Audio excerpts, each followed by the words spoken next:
Hello, sewing people of the internet. About 3 years ago, I made a video I called The Greatest Backpack Ever Made by Me So Far. And in that video, I showed the backpack that I made for my friend Shel. She's been using it apparently nearly daily, and it's traveled back and forth around the country a couple times. She recently reached out to me, and there were a couple of issues. The main thing was one of the buckles came unthreaded and got lost. But there's some wear on it that she wanted me to take a look at and see what I could do about it. So, pack's here. I'm going to open this up and we'll take a look at it. And then probably in one or more future videos, I'll show you what I can address on it and how I do it, and what I may have to just chalk up as wear. But I think this will be interesting if you're a DIYer and you make, or want to make a backpack or messenger bag or that kind of thing that I like to make. This might be helpful to see what 3 years of pretty hard use looks like, to hopefully encourage you and me that we can make these things and make them last. Let's take a look.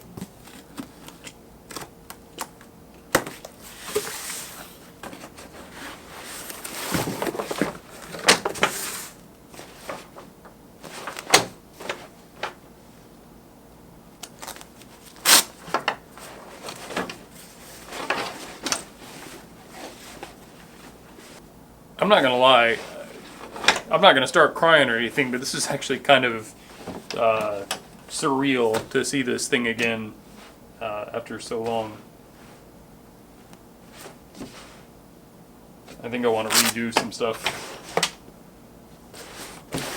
So the main thing, as I said, was the male half of this side release buckle that closes the main flap came unthreaded from the strap.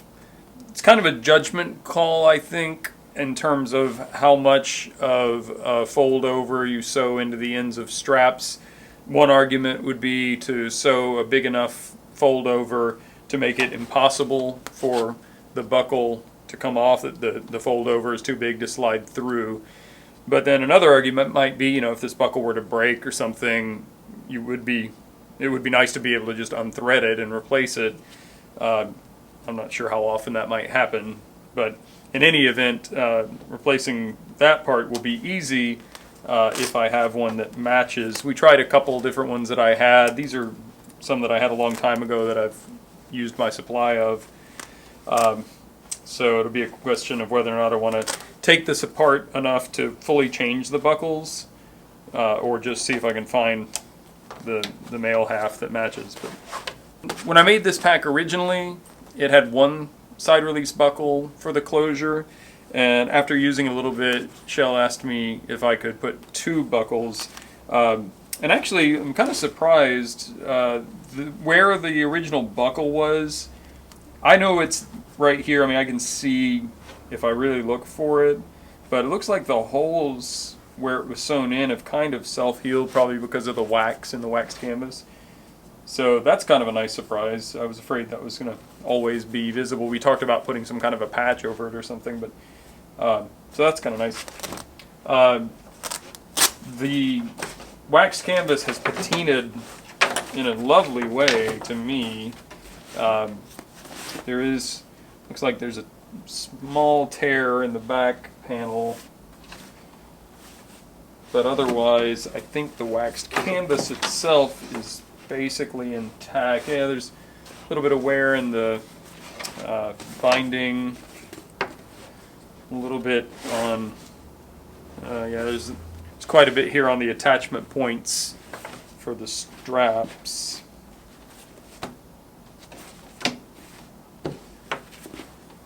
Looks like the straps themselves are okay,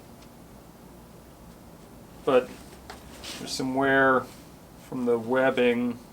You can probably just burn that off. I used mil-spec 17337 webbing, and there's a separation between the padded strap and where it attaches into the back panel. And because of the webbing being thinner, it kind of moves around a bit more than maybe would be ideal. I may address that.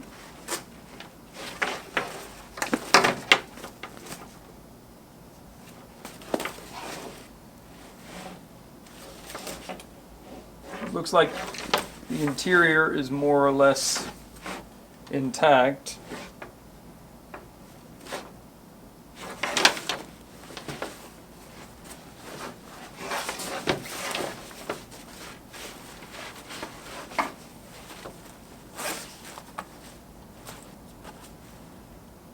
Shel, I've got your hairpin if you need it.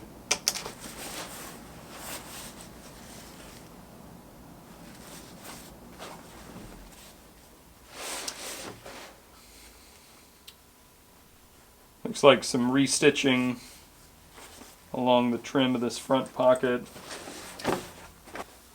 So, my first impression is after 3.5 years of pretty consistent and hard use, and considering this is the first backpack I made for someone else, first backpack I made out of waxed canvas. This was 3.5 years ago. It seems like longer, but it's 3.5 years ago.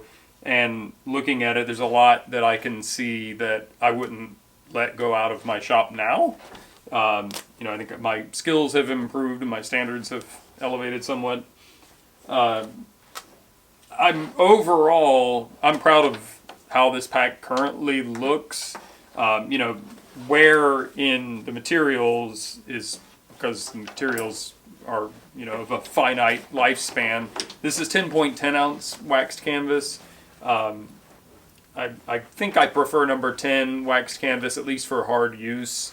I have 2 bags that are made out of number 10 and one that's made out of 10.10 ounce. And the 10.10 ounce one I've only been using for, off and on for a couple of months, so it doesn't have anywhere near this level of use yet. But anyway, seeing some wear in the materials doesn't particularly bother me. But I think as a matter of pride, I'm probably going to end up completely disassembling this pack and putting it back together more or less as if it were a new pack and addressing some of the problems. The only problem with that is that I still don't know if I can find this color of waxed canvas again. When I finished the pack, the last thing I did was do the binding, and I wanted to do the binding in waxed canvas. And I didn't have enough of the waxed canvas left to make the binding, and could not find it. I had to get a different color gray. So I would love to rebind this in mil-spec 4088 nylon webbing or binding. That's what I tend to use now. I think it would look, well, it would be a much neater job. I could do a better job with that than with this. It's also a lot easier for me, but it's also going to change the look, so I'll have to see if that's something she's amenable to. But I know I have to replace some elastic or spandex here for the water bottle. I'll probably just remake that completely. I know I've got to replace the suspension attachment points. I've got to address this small tear in the back panel. I'm probably just going to have to put a patch of some kind over that. I'd have to replace the entire panel otherwise, and I'm not sure I want to get into that. And I got to address the straps. Maybe see if I can make this a little bit less swivelly. So there's nothing here that I can't do.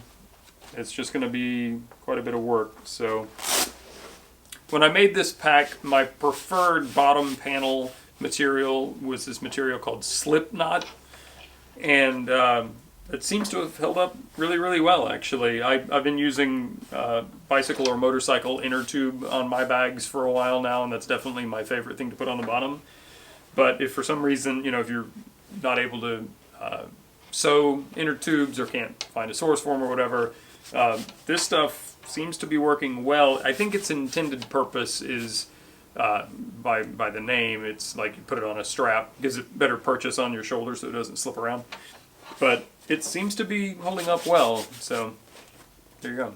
So as I said at the beginning, I'm going to be doing a lot of work to this bag, and I'll probably make at least one and maybe multiple videos on the projects that I do to bring this bag back to life. If that interests you and you're not a subscriber, I'd love it if you'd subscribe to my channel. If you have questions or comments, post them in the comments section below. Clicking like always helps. If you want to help support what I do, one way to do that is to buy merchandise from my Teespring store. You should see a shelf below the video or a link in the description. Thanks for watching.